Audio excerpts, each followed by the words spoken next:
What is hardship?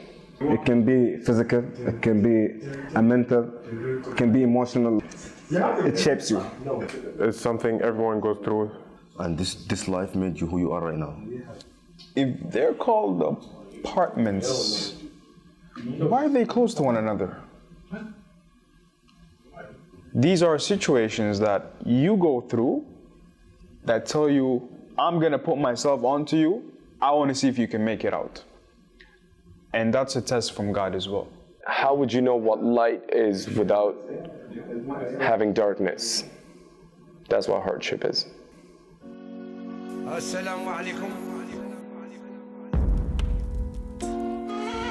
What's up, guys, and welcome back to our channel.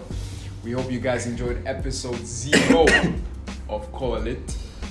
We heard you guys, your likes, your comments, your suggestions, what we should do in our upcoming and future videos. And today we have a special topic on hand. We're going to be talking about hardships, basically where we started, what have we become as of today. I defined hardship to be like different types. It can be financial, like I said, and like it can be financial, mental, physical, because of what I went through. Because I was like, for a long period of time, I went through like a financial hardship. I struggled a lot. Why I said mentally too, because I struggled. For example, once I was done with university, I spent 1 year and a half without work, without anything. I was just there, out there doing nothing. So that will start play with your mind, especially like you're alone. Everyone is like working, everyone is getting their life together, so you feel like left out and stuff. So they're kind of connected, like my hardships kind of connected. So yeah, you just have to be patient. Impatient is the key to any battle. Just wanted to put that out there. So That was his favorite quote, by the way, in the picture. And you know, it's like society. Society has like this whole like issue where you guys have to do things in a certain, time span, and you guys have to get this done or not. Like it doesn't allow us to take our time with doing things. Like the hardship that Hossam went through, for example.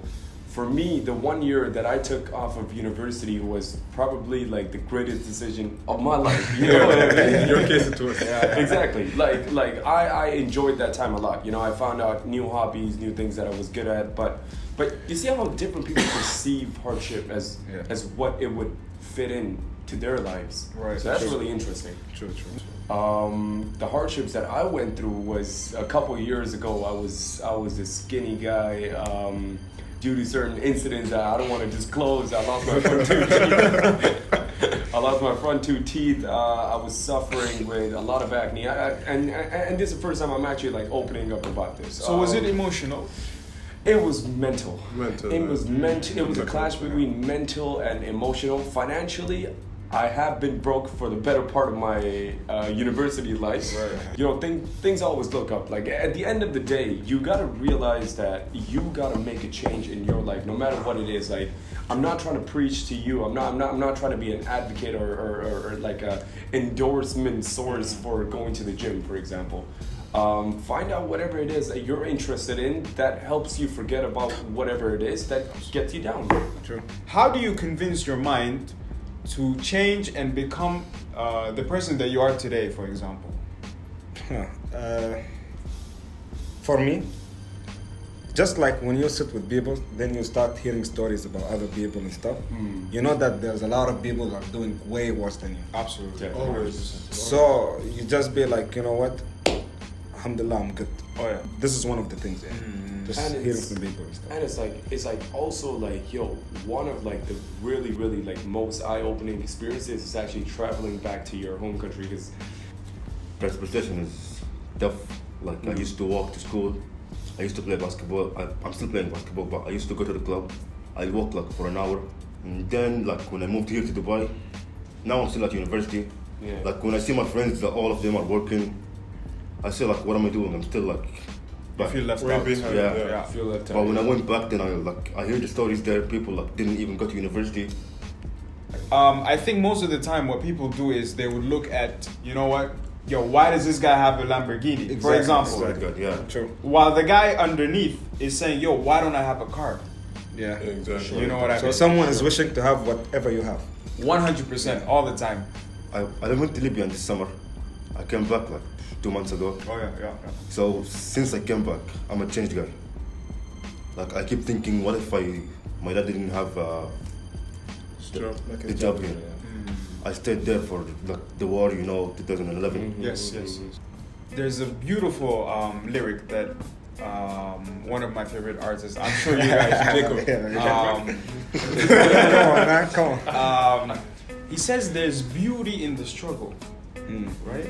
And there is something very nice about that because you struggle, and then one day you make it, and obviously you look back and think, yo, this is where I was, and this is where. Yeah, like, and if those stuff didn't happen to you, you wouldn't, like, you might actually not be where you are right now. 100%. Like when I remember how I got here, because like my dad is a coach, and it's like one job thing. Like my mom doesn't work, but only my dad. So my dad used to work in Abu Dhabi in Wahda Club, and they closed basketball. Like everything that has to do with basketball, they closed it. Yeah. So because they were only focused on football. So that was like one of my hardship. I had to like move from like Abu Dhabi to Sharjah. And when I came here, it felt different. Like I felt like out of element and all that. It's like you're moving into a new country. I swear to God, okay? Connection. So I lost like all my friends. I'm still in contact with them, but like, if there's a gap, there's Like this you can't thing, see them. you lose them, Yeah. As I came here, I was such a grumpy kid. I was pissed off at everything, but like with time, so then I started like actually playing basketball because my first love was football. Because we all watch like, I don't know. Typical Arabs. Yeah. Captain Majid. You all know Captain Majid, yeah. He plays cricket, if you guys. Amazing. So I mean, I think it's all about adapting to the Yes. situations that you're in. True. You know what I mean? You came, for example, all the way from Canada. You could have been, your mind would have been like, yo, why am I here? Like I had my friends over there. First of all, I would like to shout out to everyone in Canada, everyone in Mississauga, everyone in Scarborough. They were very friendly with me, very supportive.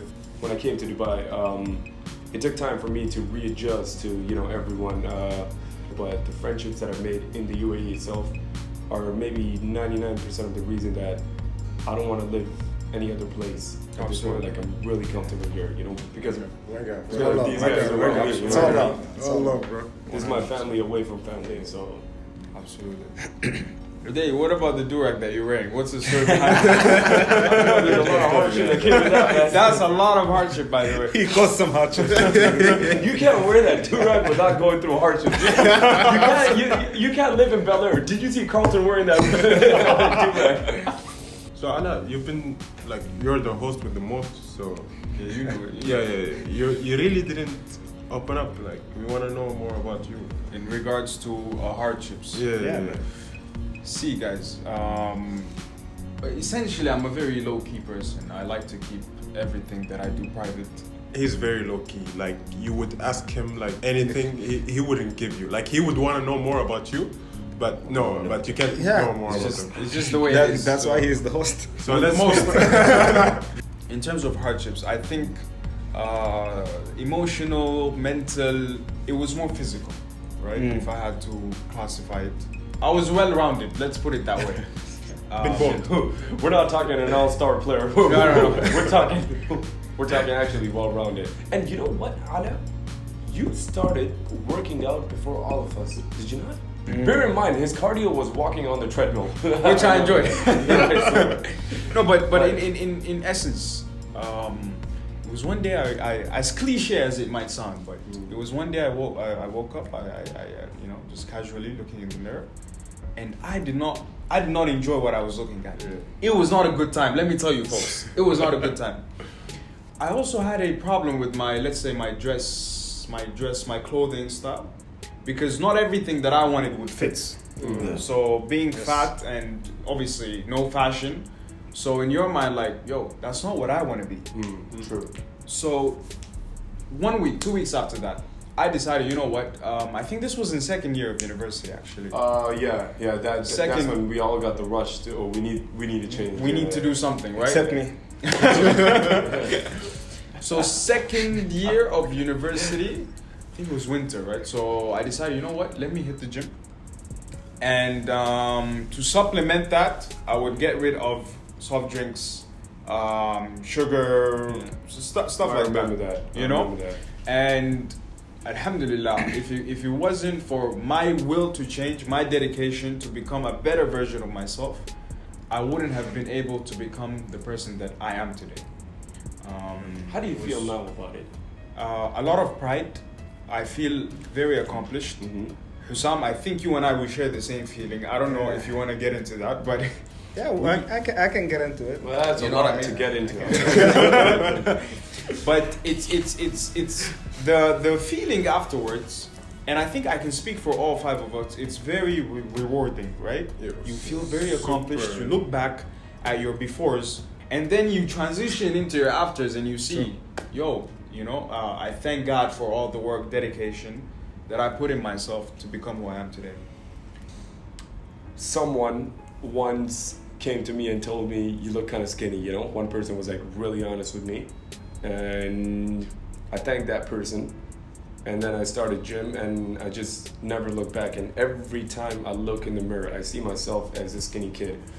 How I am constantly fighting and getting over my insecurities is as bad as some people might think it is the fact that I'm getting a lot of recognition from society, to be honest. Like whenever I go to the mall or I go to the gym or anything like that, I tend to get some compliments, and that really goes a long way for me. Yeah, To I really think honest. they need to see like a before and after, so they can tell exactly like Yeah. what we're talking about here. Like they have to see it. They have to see Man, it. that before was before, man. And That's people crazy. think he takes steroids, and he doesn't, to be honest. Before and after of Mamadou, I think that's a very underrated topic, just so you know. Is that so? It's Are always you been trying so. to run away from your before and after? Is that what it is, bro? But Mamadou is really underrated. He used to be skinny and fat at the same time. Yeah, that's How is that possible? And I used to feel good about it. Like at that time, like I used to be like, oh, I'm good, and showing off my muscle that I thought I had. But like with time, after I went, like it's almost been a year. Every time the season starts, like there's more cardio, so I lose all that muscle. So it's like back to square one. Yeah. But at the end of the day, it's like always we keep going. But the advice that I give to you guys would be that if you can't do anything about it, try to change your perspective on it. This episode is serious. Usually we're the type of five people that are chill. We sit back, Mess around. I swear, mess around, joke around with each other. But we felt like this had to be the first topic of the launch of our show, because a lot of people are suffering with things like this, and we would like to formally tell you guys that if there's anything that you guys are going through, or if there's anything that you guys want to talk about, trust me, there's 5 of us, and most of us came from different levels and different perspectives of hardship. Trust me, we're all more than willing to talk to you. We all can be friends. We can talk about it. Everyone needs someone to hear them out. So as Wasay mentioned, feel free to drop us any messages, because mental disease, mental illness, physical as well. See, all these things, you need someone to tell you at the end of the day, it's gonna be okay. It's gonna be Yeah. okay. It's You know gonna be what I mean? okay. It's definitely gonna be okay. 100%. Yeah. Yeah, Okay, man. cool. Anyways, we don't give a shit about you guys. To be honest.